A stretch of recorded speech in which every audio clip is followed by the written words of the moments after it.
Alors Lily, merci de m'accueillir. Bonjour. Dans ce joli musée. Alors on est là. Ça nous donne une petite idée déjà. Eh oui. Tu peux nous en dire un peu plus? Où est-ce qu'on se trouve exactement? Alors là, on est juste ici. Donc là, c'est une vieille photo avant bien sûr tous les travaux qui ont été réalisés au fort. Oui. Donc on voit bien l'étendue du bâtiment. Le fort, ça fait 5 hectares en tout. Donc c'est beaucoup plus grand que ce qui n'y paraît. C'est ça, on n'a pas l'impression qu'on est... Voilà, là en fait on est tout petit. Voilà, c'est ça. Il est bien dissimulé dans son environnement puisqu'à la base, c'était un outil de défense. Donc ici, on est dans la nouvelle scénographie du fort qui a été refaite cette année avec un gros investissement et qui offre du coup à nos visiteurs une visite beaucoup plus pédagogique et moderne de l'histoire du fort. Voilà, parce qu'il y a quelques temps, pour ceux qui étaient déjà venus ici dans ce musée, c'était voilà, des photos, beaucoup d'explications. Voilà. Donc c'est vrai que les enfants n'étaient pas forcément passionnés parce qu'ils ne pouvaient pas forcément lire, il n'y avait que quelques photos. Là, ça a complètement changé, il a vraiment fait peau neuve. Voilà, c'est ça, oui. Il y a vraiment eu un gros travail de pédagogie pour expliquer du coup l'histoire du fort, mais aussi ce qui s'est passé sur le territoire du fort. C'est-à-dire que la scénographie démarre dès la bataille de Turenne, qui a eu lieu donc au XVIIe siècle, avant la construction du fort. Ensuite, vous avez toute une partie qui explique la construction du fort au XIXe siècle et le système ciré de rivière. Et ensuite, vous avez une partie sur l'opération Dynamo de 1940, puisque les troupes qui étaient basées ici, la 12e division d'infanterie motorisée, a eu un rôle crucial pendant l'opération Dynamo. Donc on peut connaître toute l'histoire ici. Voilà, c'est ça. La riche histoire du fort des Dunes.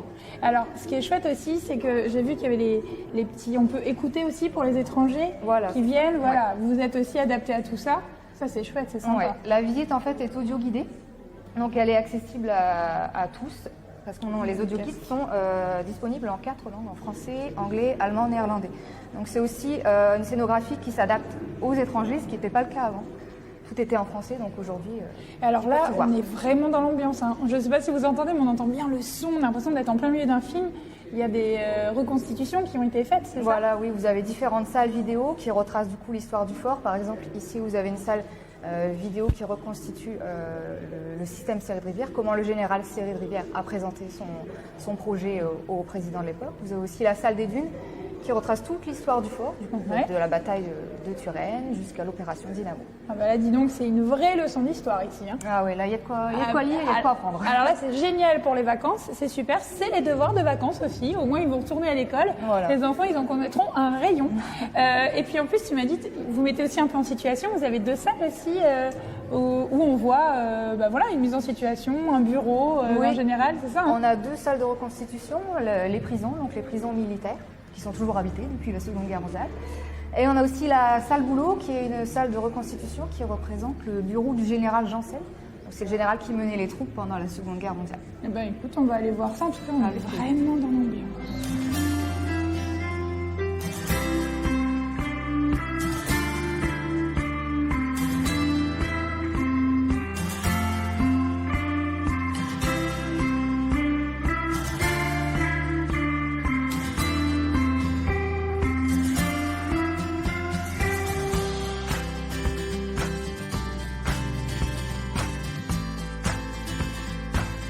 Alors là, Lily, tu nous as amenés sur les hauteurs. On est vraiment sur le toit du fort. Voilà, c'est ça. 50% de la visite du fort vous permet d'explorer les extérieurs et du coup de profiter du paysage. Bon, aujourd'hui, la météo n'est pas trop avec nous. Il pleut un peu, mais on a des beaux parapluies au fort, on en profite. Bah oui. Mais non, mais bon, les vacances, la météo, on peut pas prévoir. Voilà, mais on a la possibilité d'être un peu à l'intérieur. Tu disais, c'est vraiment fait 50%. Voilà, on a vraiment une partie intérieure, une partie extérieure. Et même là, sous la pluie, on arrive quand même à apercevoir un petit peu la mer. Voilà, oui, on voit la mer. On voit aussi un panorama très sympathique sur les dunes de Flandre. Et en fait, quand on est sur le toit, on comprend mieux pourquoi le fort des Dunes a été construit ici. Parce qu'on a vraiment un panorama sur tout. On voit tout. On voit l'agglomération de la Carquoise, on voit la mer, on voit les dunes. Et on voit aussi du coup les monts de Flandre de l'autre côté. Donc on voyait au 19e siècle, l'ennemi arrivait de tous les côtés. C'est pour ça que le fort des Dunes a été construit ici. Donc l'extérieur, ce qui est aussi sympathique, c'est que du coup, la visite permet de mêler architecture, histoire, mais aussi nature. Donc il y en a un peu pour tout le monde. notamment pour les enfants qui n'ont peut-être pas envie de lire ou de dicter, ils peuvent au moins gambader un petit peu dehors. Et puis on voit que la nature reprend ses droits. J'ai vu quelques petites fleurs, j'ai vu, Oui, voilà, c'est sympathique. Non mais en tout cas c'est très joli et c'est vrai que c'est l'occasion de pouvoir voir encore autre chose, puisque c'est vrai qu'ici, tu nous disais encore tout à l'heure, là tu vois Emma, on voit c'est la trace, il y a encore la trace d'un bombardement, c'est pour ça que c'est plus haut ici, parce qu'on a dû mettre les pierres, les Allemands ont dû pousser. Il y a vraiment toute une histoire ici, il y a plein de choses à raconter dehors. Oui, il y a plein de choses à voir dehors. Vous avez toutes les traces des bombardements allemands, mais aussi les traces de l'occupation allemande, parce que les Allemands sont restés de 40 à 45 ici. Donc ils se sont installés, ici c'était leur base arrière, et ils ont du coup mis leur propre construction en béton sur le fort des Dunes.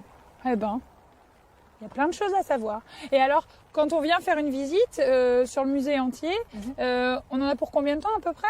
Alors entre 1h30 et 2h à peu près. Voilà, si on veut prendre son temps, on sait qu'on a 2 heures ici à pouvoir profiter et apprendre plein de choses sur la Seconde Guerre mondiale. Merci Lily. Je vous en prie.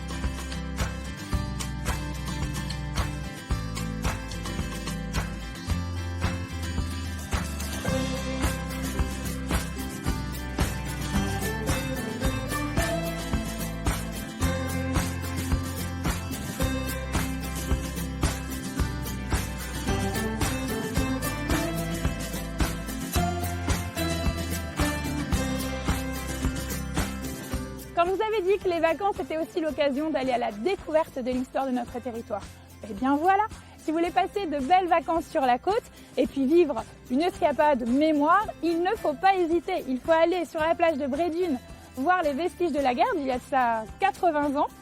On va également découvrir le musée à Dunkerque. Olivier va vous accueillir les bras grands ouverts. Et puis, il faut à tout prix passer, bien sûr, au fort des Dunes, à Lefrancouc. Voilà pour le programme. Je vous dis à très bientôt sur WEO et passez de bonnes vacances.